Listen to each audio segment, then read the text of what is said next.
Maloney with the corner in towards Watson!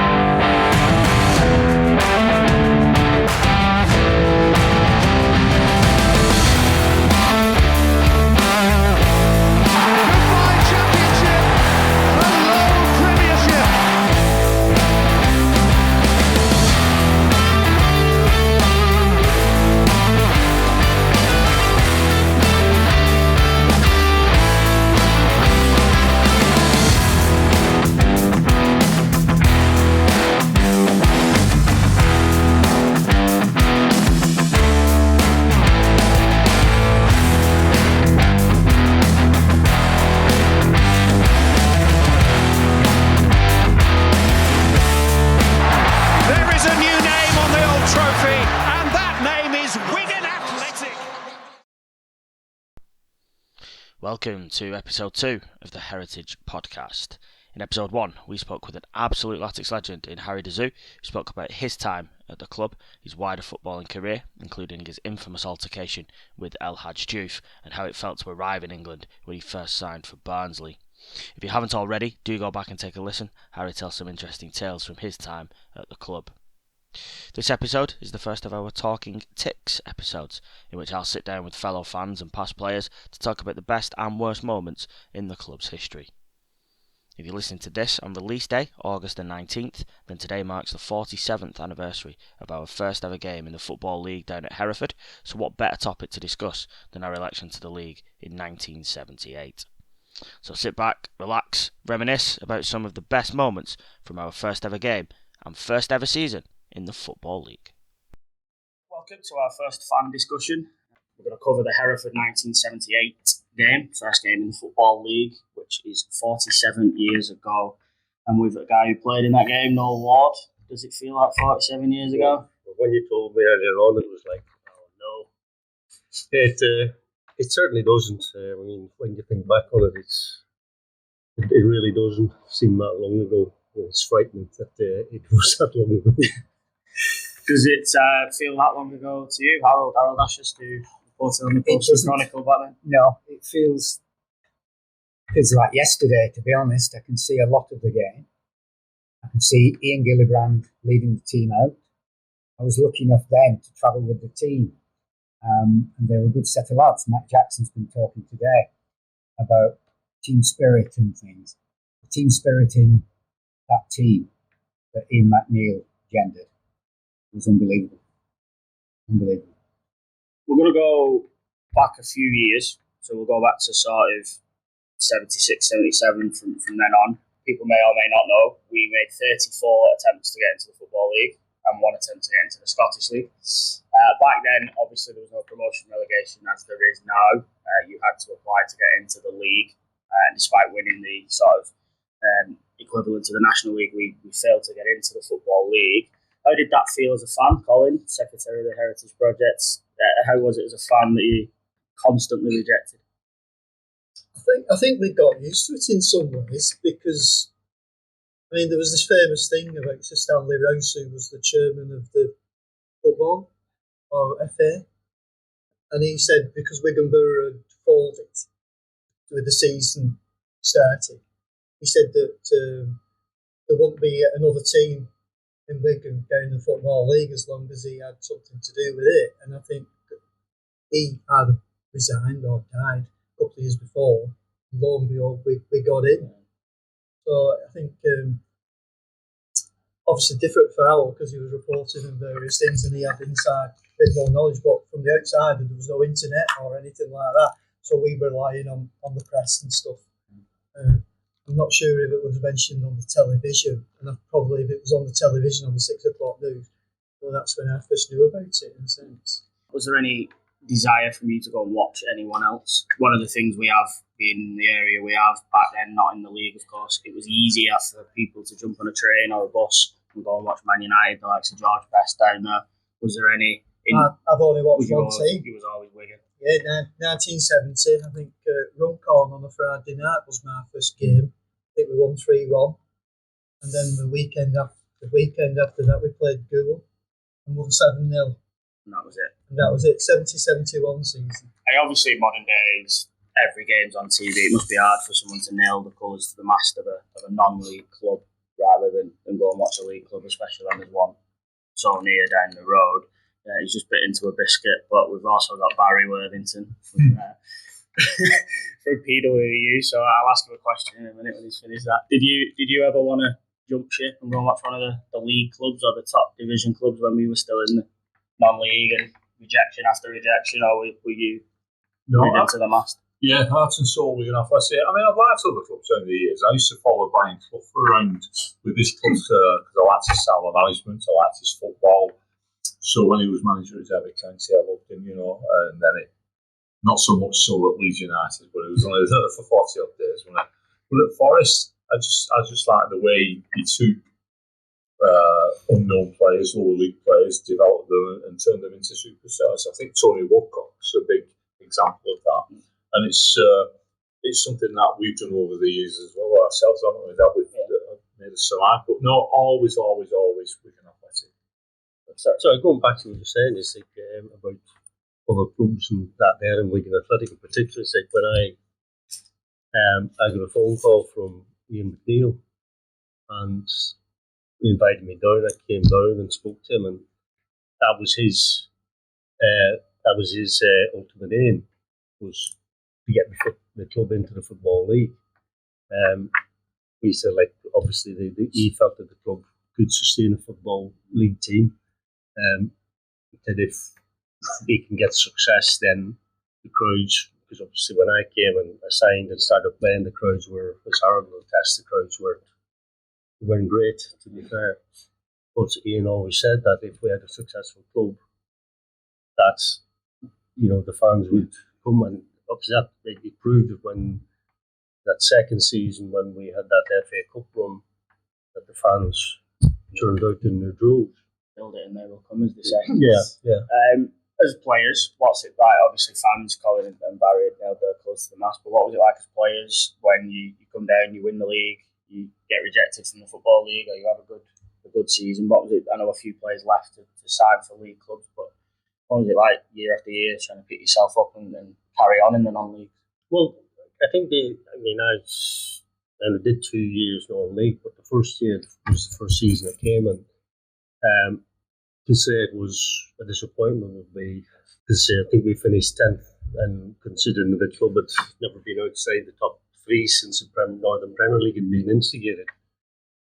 Well, that just summed up the season. And I think what happened as well is, and Harold probably knew better than I did, but as far as I can remember, that Ian had to cut the wage bill drastically. And a lot of players that were there, like Johnny King, John Rogers, players of that calibre, they were let go. And then obviously Ian had to start searching around and try and get a team together. It's almost rebuilding every season. Well, To be honest, I don't think Ian gets the credit he deserves for getting us into the Football League. I know said players like John King, John Rogers, Ray Wilkinson, players like that were released. But Ian started another team, and the majority of that team got in the Football League and finished 6th in the Football League. Yeah. So what Ian McNeil did should not be underestimated. I mean, he brought players in like Noel. Gilly was still here, Ian Gillibrand. He played in the Football League. Sadly, it came too late for him, but Noel and I were chatting before. Ian Gillibrand played over 620 games for Wigan Athletic. Incredible. And there is nothing in this stadium to recognise that. I think there should be something, and I know Noel feels the same, even if it's only a plaque or something, to recognise the incredible achievement that Ian Gillibrand did. I mean, as Harold will attest to, I've spoken to several people over the years about this particular situation, and as somebody played alongside Ian, I'm not saying that there, but playing alongside him, the passion and the importance that he brought to the team, in that you were representing Wigan Athletic, but believe it, non-league club, and then as a football league club, his passion for the club was out of bounds, absolutely. And like I said, I feel very, very strongly about it. Like I said, I've mentioned it, several people over the years, and for somebody who's like played 620 odd games and was probably captain for most of those, and I can tell you that when I was given the club captaincy at York in that first season of the league, there was no prouder person that Saturday than me. So if somehow or other you don't want a big thing, but something that says, this guy plays 620 games for our club. Yeah, as I say, it's something that we have discussed as a heritage team. As fans, Barry, Colin, what do you like to watch, Gilly?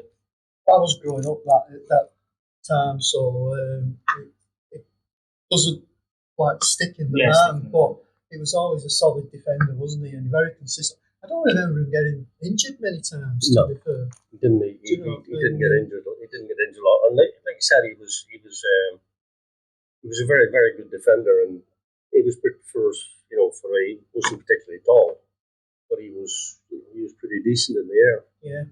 I think obviously when I got into the football league, it's, as Harold said, I think it just came too late for him, because some of the teams that we came up against in that first season in the football league, were just giants. Yeah. It was a different game altogether. It was. League football to Northern Premier League football. Yeah. But Ian, I don't think I've ever seen, in all the time I've watched Wigan Athletic, a player more consistent than Ian Gillibrand. You knew what you were going to get from kick-off to final whistle. Not spectacular, but you knew what you were going to get. The only other player that I would add to that was Colin Bethman. Yes.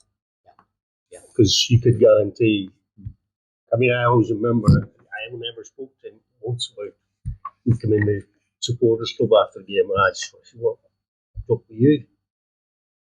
And that was the first and only time I'd ever see him dropping below the levels that he produced week in and week out. He's probably one of the most consistent players I've seen play football. He was so consistent. He was untrue. I think Colin Bethman was iconic, weren't he?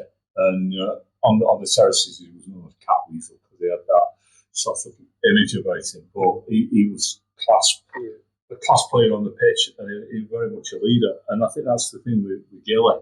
And you talked about what he meant, his inspiration on the pitch, and I think that shone through to the fans as well, that you knew, like you said, what you were going to get from him. But he's nice and soul. I mean, to think that he played at Arsenal and then he come to Wigan Athletic, I mean, for a start, going back into that late 60s, early 70s, that's something very unusual. But then when he retired from football, he's looking for Wigan Council on the all-weather pitch. He's managing that, and it's obvious that the town meant a lot to Ian. And I think that should be reflected. I agree 100% about there should be some sort of accolade. But to great players, don't use yourself, Noel, I'd put into that. Maybe a board with club captains, or like they do in golf clubs, where they have the captain's board. But not every captain, because you get people who's just been captain for one game. But the official club captain. Yeah. And I think it helps you recognise, the greats from down the years. And like you said with Colin, on a personal level, I always remember Ian talking to me, like, obviously he bought Colin whenever I broke my leg, and Ian was obviously trying to give me a lift, and he said, "I can't wait to see you two playing together, and I'd love to play alongside Colin. Love to." Like I said, he was fantastically consistent. Well, he could play the year, 3 years out of 4 or something like that, something ridiculous like that. I remember the game against Villa, when he gave the penalty away. Well, I say give the penalty away, I mean, Gary Shorty could have, didn't he? But he'd had him in his back pocket all game, didn't he? A player who not only won the English top flight in Villa, but went on to win the European Cup as well. And he had him in his back pocket. and he had to cheat to get one over. Yeah. Peter Wade as well. Peter Wade, who was very robust centre forward to say the least. Well, like you said, he wouldn't have been easy to marshal for 90 minutes. No. Yep. Just briefly going back to Ian Gillibrand, he was signed by a manager by the name of Alan Sanders. And nobody heard of Ian Gillibrand, nobody heard of Alan Sanders, but he was manager for a very short time. I think 2 weeks. 2 weeks.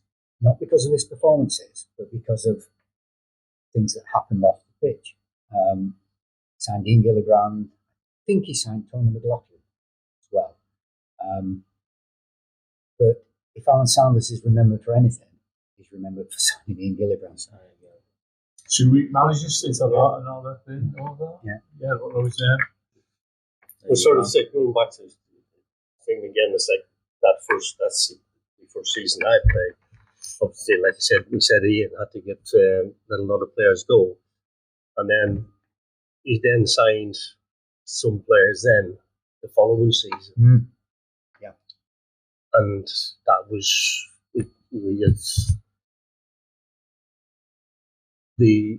everything just fell into place, and we had an absolutely fantastic season. And I still say that I was asked the question, I think it was one of yours about a game that influenced where the club went or whatever. I said there was three, and that was the 3 FA Cup games that we played that season before the in the league, which I think were highly what's the word I'm looking for? they were Influential in York City. brought the club to the attention of Sheffield Wednesday and Birmingham. Well, let's come to that then. So at the 35th attempt, we finally get into the Football League, and as you just said, a lot of people put it down to that Birmingham City game where we lost 4-0. So it sounds a bit strange to say that was the moment, but when a World Cup winning manager gives you the plaudits that Sir Ralph gave us that day, I think the newspaper cuttings on the wall in Wheeland actually from that. He came into the dressing room, didn't he, and spoke to you all after the game. How did that feel? Well, I think I was at one end of the ground and the Latics fans were the other end, and we were around there. And I remember walking down the side of the pitch, and all the Birmingham fans were still stood there applauding us. And I don't know if you said one of the head stewards or someone said he had never seen anything like that at Birmingham in his life before. The opposition team getting applauded the way we did. And I think the way we played, because they probably, I don't know if they watched or not, they maybe did, but they probably thinking non-league teams were going to come here and take the way to the game, but in fact, we couldn't have done that because the players we had weren't that kind of players. I mean, you Jeff Wright, and Jeff was just poetry There emotion. wasn't a foul in Jeff, right? Yeah, there wasn't a foul in him, but we didn't have them kind of players. We had players who could play football, who could pass the ball, and that's what we did. And unfortunately, Jim Montgomery had the game of his life. Because I can still see one of Mickey Moore's shots where I was stood.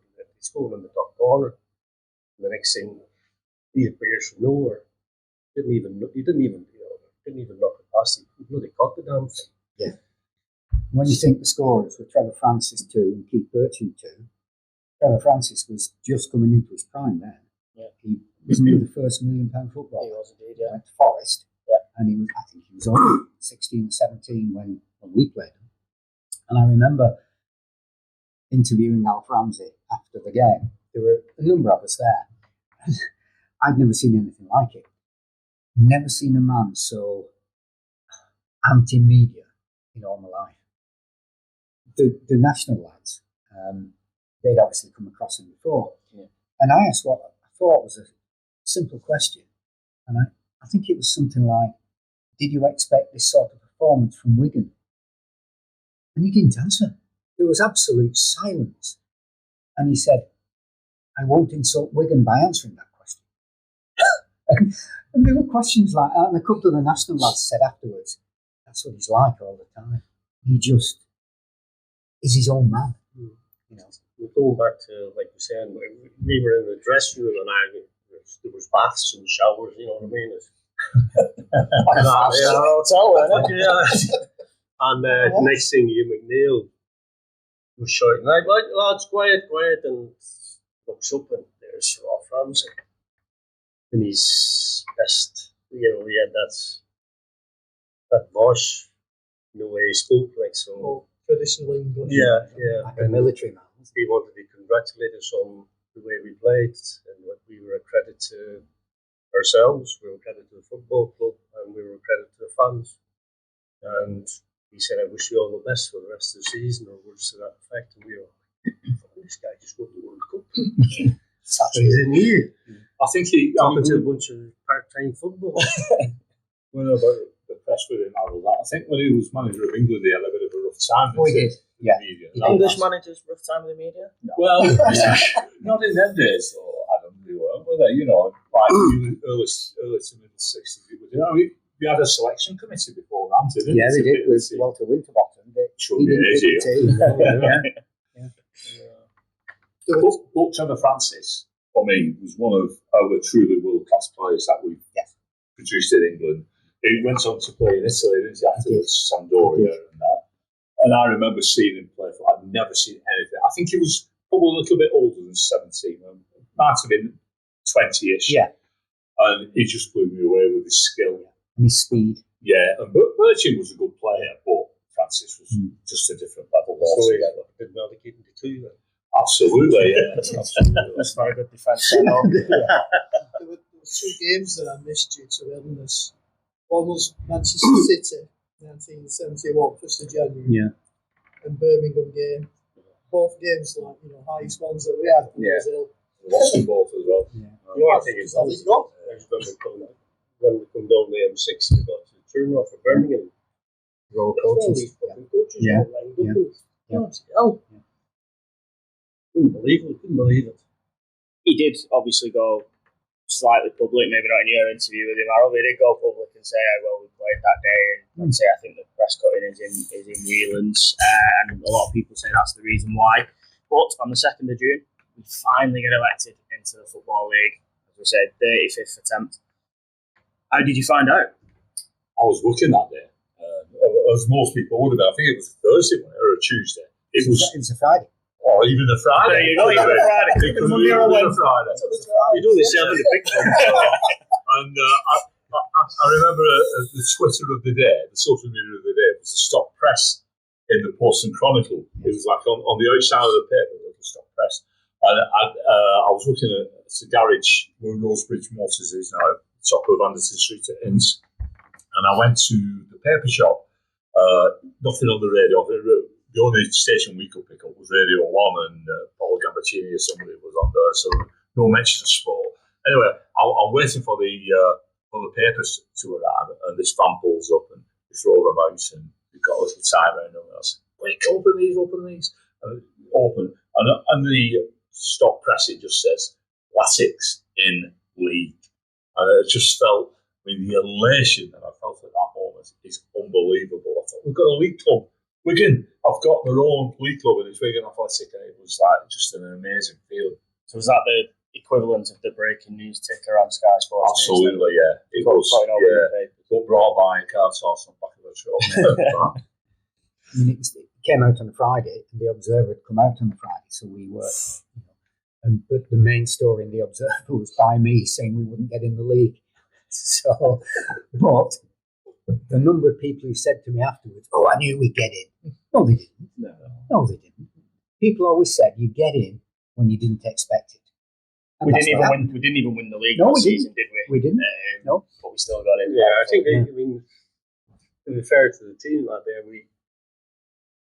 because we had done that well in we got to the semi-final of the League Cup, and we got to the final of the we beat Charlie in the final of the Lancashire Cup, and we got the FA Trophy and the FA Cup games. I think we were playing like 3 games a week, something at the end of the season. Yeah. Because if I remember right, we were about 6 points behind Boston, and we had about 5-6 games in hand. But when it comes to the end of the season, you're playing like 3 games a a week and working and that. Then it just when you're still semi-pro at the time. Yeah, it took its toll. But like you said, I was working at Leverton's, and next thing I got shutted into the boss's office. What's up? I said, what are you going to do now? I said, why? He says, well, we're going to get in the Football League. Oh, right. Not a clue. I tell you what, it's good that we finally recognised Boston as well for what they did by naming the East Stand the Boston Stand, isn't it? You know, because they turned down the opportunity to go for. There was only one team from each. But they're the Southern Premier. Was Boston's ground that deep? Yeah, I thought they just set for silent. If I remember rightly, it was their ground. Yeah, wasn't being fit, wasn't suitable for league football, and they apparently couldn't. Must have been bad then. When you look at They probably couldn't have or didn't hadn't finance to get it in time, you know. So then the onus then was passed on to Wigan Athletic. Nobody in the 47 years has actually explained why we got in, because our application was no better than the 34 previous. I mean, the one we should have got in was 71 when we were accused of bribery with the Parker Pens, which was absolutely not. But they got in, and again, you look at the people behind it: Arthur Horrocks, Jack Parriman, Tom Hitchin, Graham Gorner. That shouldn't be forgotten what they did. You know, a lot of the fans today, it's Dave Whelan, it's Premier League, it's this and that. The reason Dave Whelan had a football club to take over was because of the Arthur Horrockses, the Ken Coates. They weren't rich men, but they put money out of their own pockets to keep the club going. You know, and that's what happened in football clubs then. Clubs like Wigan, they relied on local businessmen to keep them going. There were no Roman Abramoviches then, or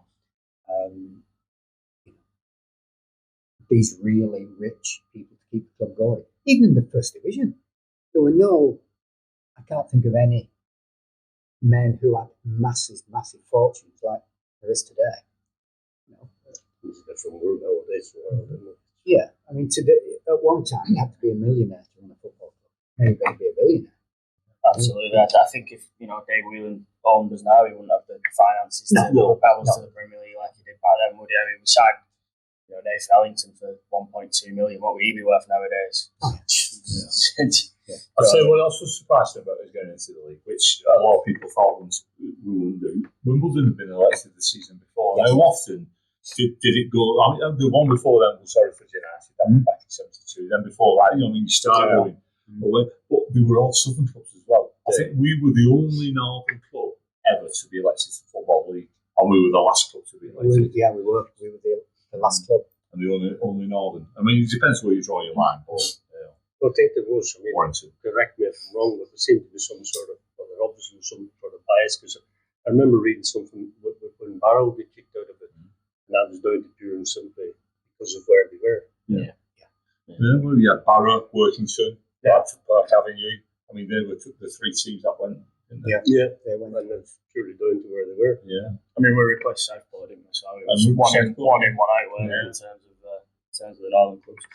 Fixture release day is obviously a massive day nowadays. Barry's held his memory session today of our first day in the Premier League, and we obviously drew Chelsea at home that day. Was it disappointing? Well, no, but let's go back. How did you find out what the fixtures were to start with? Because again, there's no Sky Sports News ticket tape, there's no email, there's no refreshing your page at 8:59 a.m. until the Tics in the Wigan Observer.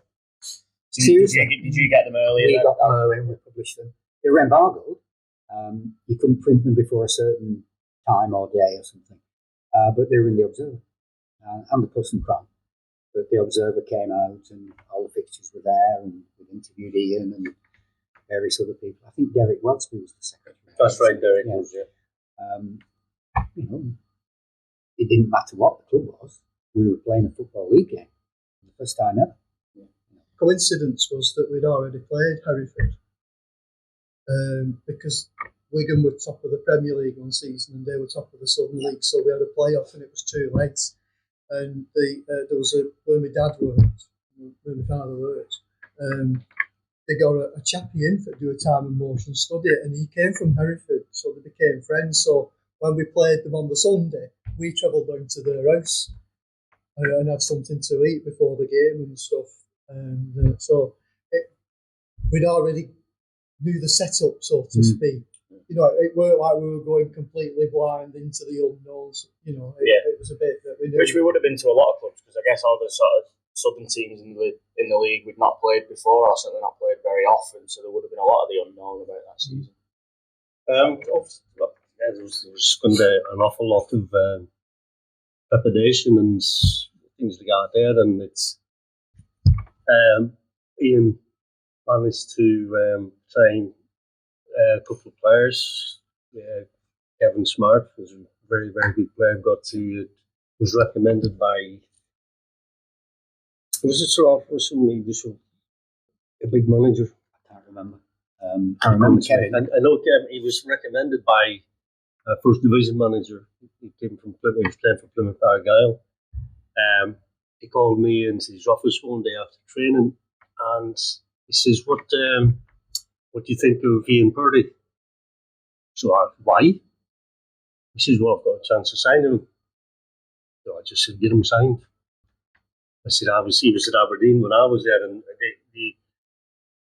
unfortunately for him at the time, Arthur Graham was playing in Ian's position at Aberdeen, and he went on to play for Leeds and Manchester United and Scotland, so Ian was sort of a bit behind the black ball there, but he was a tremendous player. He was our first signing as a league club, wasn't he? He was, he was the first signing as a league club. Somebody sent me a cutting this week. Yeah, it is. Enough. Tremendous football, and I think the fans got a view of what was to come when we played that German club, friendly Genkenskirchen or something. And I think their poor right back ended up with twisted blood. It's like a case of just give it to Ian, and so fans. I mean, there's certain fans that I know now who were watching the club then, they still think he's one of the best players that's ever played for the club. He's In fact, he was fantastic. too good for us because he went to Portsmouth. That's right. He went to Portsmouth. Yeah. 20 grand. Tremendous. Yeah. So Harold's put the fixtures out in the paper when he's allowed to. I guess that's where you two found out who we were playing. Was there anyone we wanted? Was there a sort of, I want this club, or was it just, like Harold said, we're in the Football League, we don't really care? Disappointed that we were away, or? I think because it was all new kind of thing. We were like thankful we were in, so to speak. It didn't matter if we were playing just down the road or whoever.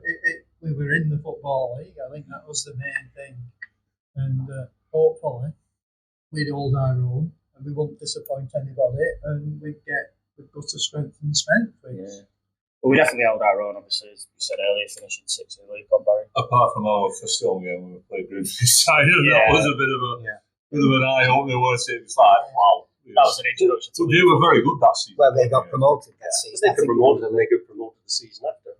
Yeah. I think, Tony Ford, wasn't it? that, Tommy and I have talked several occasions about that first season and the way things sort of panned out. And really, obviously, playing the first game, it was excitement, first game, and we got the results that we wanted. Yeah. Could have probably could have won it. We had one chance. I can't remember who it was, but I think a good thing was the game against Grimsby in a perverse sort of way, because that sort of showed us what sort of level we had to be at, and that's just to survive. And they were a very, very good team. But then, I don't know if a lot of people, when you look at that first season and look at the first 6 games, we got 1 point. Yeah. Finished 6th. Yeah. Well, because you come out with this stat all the time, it's an excellent stat. Yeah, and then the next 38 games, We lost six games. Promotion form, isn't it? So out of the first 7, we lost 6, and of the next 30, whatever it was, we lost 6. Yeah. And to be fair, apart from towards the end of the season, we were quite realistically in with a chance. Yeah, we were. And I think strength told in the end, and I think squad depth told in the end. But it was quite a possibility. I think we got promotion.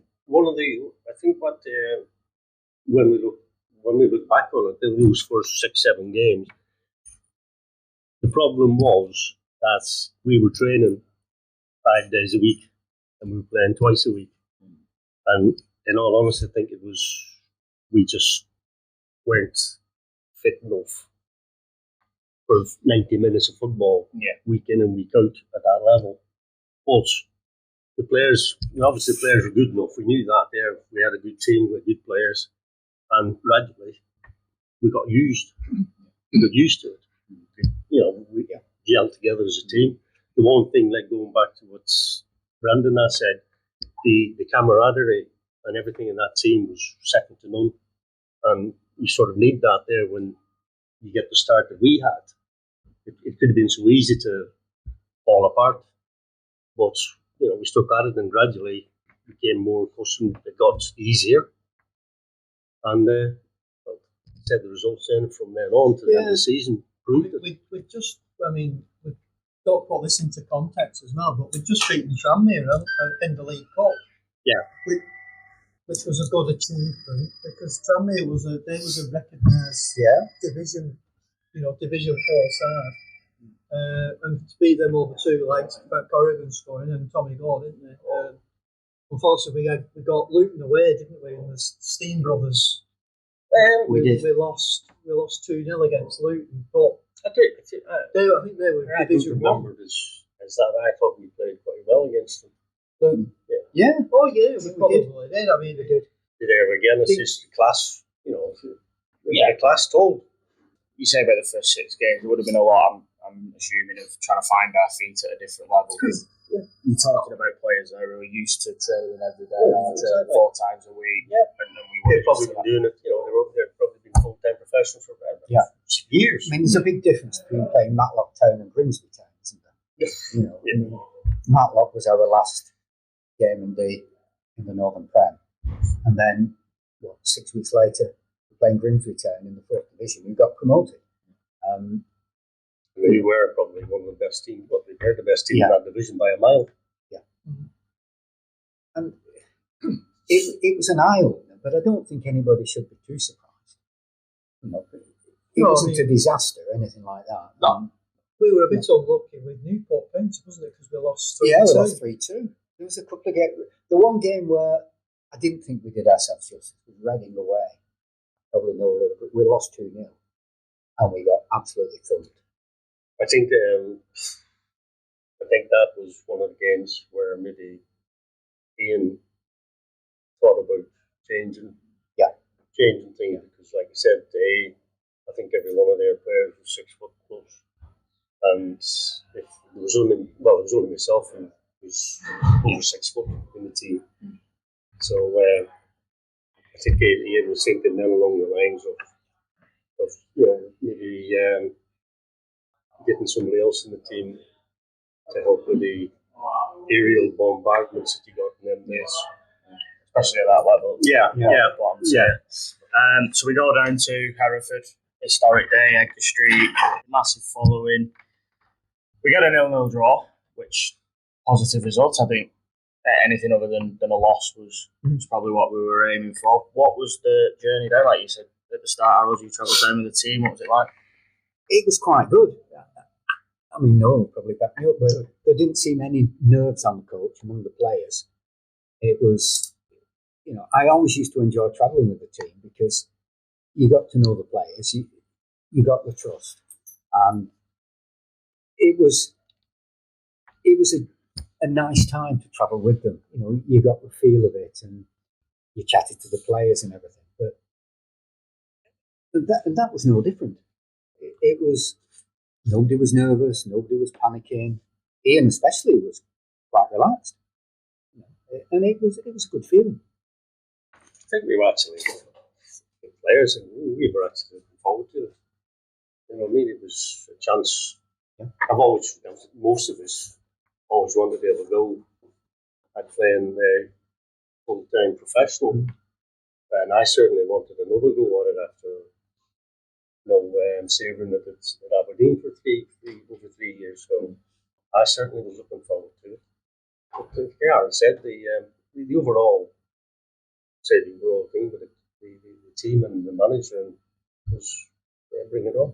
Let's see what's happened. There was more Latics fans and Hereford fans. There were 3,000 Wigan fans all going down the A49. And there were 5,700 in the crowd. So it was an occasion. There was no pressure, really. No. The thing, when you think back on things like that, though, it wasn't a done thing then as it is now. But when you think of it, at certain times, you wish that you'd have gone to the fans after the game. Nobody did it. But nobody did that sort of thing then. No. Yeah. It's only now when you see teams doing it now, and you think about occasions like that. And, But the fans didn't expect it then either. Well, no.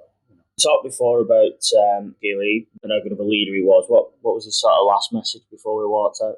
It wasn't making great speeches that No. day. It was like, just like, come on, lads, let's everybody do your job. Let's all stick together, and it's just pretty rudimentary stuff, really. There was no sort of great speeches or. He wasn't a Churchill character, was he? No. Wonderful speeches, but he did his talking on the pitch. But a leader you wanted to go into battle with. Yeah. Oh yeah. Like I said, I have huge amount of respect for him. He played Boston, and anyway, it all kicked off. I think it was Eric Macon scored a goal. Yes, it was at home. Everybody. So me and Gilly stood the halfway line because that's how I stood up there. So anyway, it's all kicking off, and the next thing, Gilly takes off.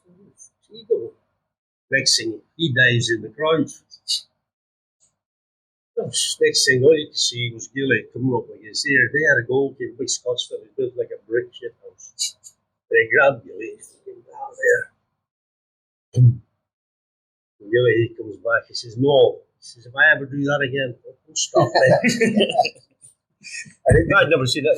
I'd never seen him doing that before. Just totally out of character.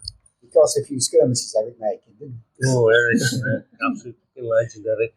And he played at Wimbledon in the FA Cup, FA Trophy. Yeah, FA Trophy. We lost, but they were petrified of him. Yeah. He was like I was petrified of him. He was like the Viking from the north. It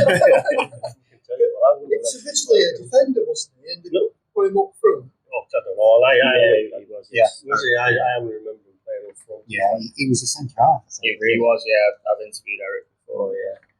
Reporting on it, first one as a Football League club, what was the difference in a Football League club compared to when we've been going to? Nothing really. Not the difference you would see now. No, the difference, there was no different then. You reported on the game. I was a Latics fan, 50 odd years, nearly 60 years now, and you had to be careful not to become a fan when you're reporting on football games. You had to switch off, report on what you saw. You had to be scared of criticising, as long as that criticism was constructive, and you didn't go over the top one way or the other. And I remember the headline after I'd written the story, the sub-editor said, "A point to start, something good to build on." And that was it. That's all it was. Nothing spectacular. We didn't lose. We didn't win. It would have been great if we'd have won. But then we were brought down to earth with a vengeance against Grimsby Town. But no, you reported all the games. The players probably saw it differently. Some players didn't take the criticism. No, it wasn't one of those. It's a good job you said. Well, I never good job. And it was a case of When he didn't have enough of an opportunity. no, that's true. You just I can vote for that. I mean, I still see some of Harold's headlines and that there, and we probably brought him into contact with the manager, and like he said, probably certain players. But I think really, if you play football on that day, you know yourself if you've had a good game or a bad game, and then you've got to be big enough to. Never went over the top with criticism, and I never went over the top with praise. I suppose you can't do if you want to stay close to the team. Either, can No, you want to be relying on that coach. I suppose it's probably a difficult situation for Harold travelling on the and then he's going up reporting on how you're doing your job. Yeah, and that can cause all sorts of repercussions and shenanigans. Yeah, I never. There was only one player I ever had a serious disagreement with, and Ian McNeil had to pull him off me, and that was George Urquhart. George was a fire character, but he could play. And it was a case, we played at Halifax, and I think we drew 0-0. And my only comment was, George Urquhart had one of his quieter games. And that was the limit of the criticism. And the next time I saw him, George was red in the face, and he lunged at me. And luckily, I was chatting to Ian McNeil at the time, and Ian sort of, "That was stupid." And to be fair to George, he apologised. We've covered a few of these anyway in discussion, but we'll wrap up with some memories from that first season. So that was the first game. Colin, what stands out to you as a big memory from that season? Well, I suppose it has to be the Port Vale game, wasn't it? Losing 3-0. People throwing the season tickets down the tunnel. Worst team in the world. Inspired substitution. Mr. Ward was off 59 minutes, I believe, or half time. Mr. Brownbill comes on. It was a tactical. And we scored 5 goals in 19 minutes. Any comment, Noel? I'm still in counselling. No, I mean, that was just. What can you say? It'll go down in infamy. No, it was one of them days, and at the end of the day, I was stinking the freaking place out. It didn't matter what I did, things just got worse. So, I mean, when Ian was off, it was sort of a relief. Thank Christ for that. When I was sitting in the. He could retain anybody. I was just going to say, it could have been anybody, apart from a forward, because we needed someone to score. But so there you go, really. You played a key part in that 5-3 victory. Yeah. By not being there in the Well, that's what I said. I mean, that's what I said. Tactical situation, a tactical move by the manager. No, I was sat in the dressing room, like, feeling sorry for myself. And then I heard, yes, that's one back. And then this just kept going and going and going. And then all the lads came in the dressing room afterwards, and you've never seen a bunch of lads so excited in their life. Every one of them, yes. And like you said, scoring 5 goals in 20 minutes when you couldn't put 2 passes together previously. Just one of them things, and it's like I said, I still think I played my part. Big memory for you from the season? Oh, I have lots of it. I mean, I scored some goals. The Huddersfield game comes to mind, where it was the only game played north of Leicester, 1-2-0. I was fortunate enough to score both goals. The funny thing about that game, but the Huddersfield striker lived in the street outside of Springfield Park. Right. Yeah. So he walked into Ian Robbins. He walked into the game. Right. But we were the only game, like you said, north of Leicester. It looked like a straw field, that didn't game, like I said before, when Ian asked me to be captain when we played Rock City away, I think that's probably, and then being fortunate enough to get called up into Northern Ireland squad was not really for myself, although I didn't get to play, but just to be recognised in that way. Absolutely, and not only for myself, but obviously was a huge fill-up for the club, and it was sort of particularly recognition that the club must have been doing, the team must have been doing well. Yeah. And so I'd say a lot of happiness. It was just a fantastic season all round. Mine was the same. I was pleased the way we developed as a team. From the first 6 games where we got 1 point. finish sixth. I mean, there were some cracking performances. I made some good friends. Noel was one, Jeff Wright, still keep in touch with them. And that was the pleasure of the job. And Ian McNeil was great company. He really was good company. We travelled away to London a few times when I travelled with the team. And he was just a really decent guy and a good manager. Spot a player. They had to have a Scottish accent, but no, the entire season, just the way it panned out. There was no overnight stays, was there? A couple, yeah. Was there? A couple, On yeah, the long in London, journeys? yeah. Right. No overnight stays, just I out in think the one of road, the other things, spas, things like that you get nowadays. No. I think some of the other ones was like when we were playing some of the teams like Reading and that there that we played in them first half a dozen whatever games was, when they played us in the second game, especially like the Reading game, where we absolutely, I mean, even their manager said like the difference between this team and we started the season is unrecognisable. No, Aldershot was another one, wasn't it? Aldershot came with this great reputation. We absolutely buried. I'm just on about that there before. They had the Aldershot game. I remember reading, I think they had gone 16 games or something without losing. We hadn't lost in ages and we'd gone 7 games. Yeah. I think it was 7 without conceding a goal. And we won 3-2.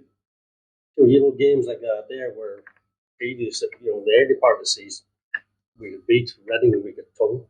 And we turned it around, we beat them 3-0 and it could have been any score. It's fantastic. You know what I mean? That just shows you the difference from, like I said, the early part of the season to... I mean, the players learned a lot. Oh, yeah. Without question. And a lot of that was down to Ian, but a lot of that was down to the character of the players.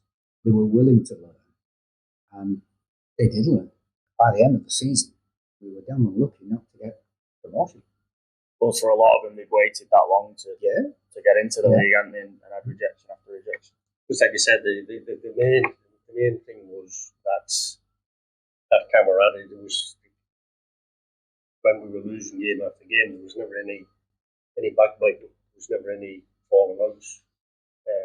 Everybody turned in for work in the morning, training, and we were asked to do what we were asked to do.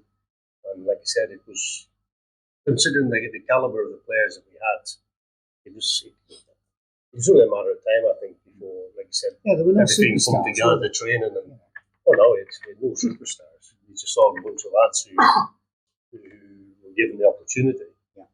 Some of us for the second time, but only 2 or 3 of us the second time, the rest of them for the first time. And they were prepared to take it with both hands. There's a similarity there with the team that got into the Premiership. Yeah. We didn't have any superstars, really, did we? No. But they had the team spirit, and the first season in the Premier League, it was team spirit that got us where we were. Kentucky, it'll take you so far, you know what I mean? It'll take you a long way. Yeah.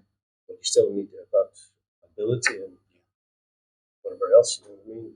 It counts for a lot when you've got a team. Because at the end of the day, that's what it's all about. It's about the team. Well, guys, thank you very much. 19th of August, 1978, our first ever game in the Football League. 47 years ago.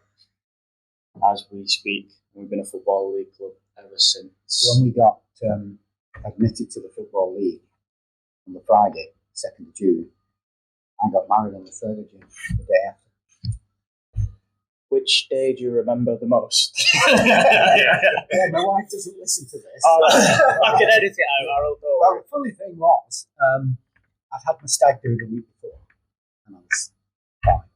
I went into the supporters club on the Friday night, got booed by everybody, and it's 2 o'clock in the morning. I thought, I'm never going to make this wedding. Is that because you'd said we weren't going to get in? We weren't going to get in. Yeah. And everybody said, we knew we were going to get in. And it's a final note to my point there. It's like you just mentioned the supporters club. We always used to be in the supporters club asking for a point for win, lose, or draw. Yeah. And never once do I ever recall anybody being or saying anything untoward. You know what I mean? Even Brian said it. Even Brian. But still, people talk to you about the game. Oh, yeah. There, and Yeah, it was great. And you were sitting there having a pint with everybody, and it was just fantastic. Yeah. Some great stories there from our election to the Football League and what was an incredible first season that saw us finish up in 6th place.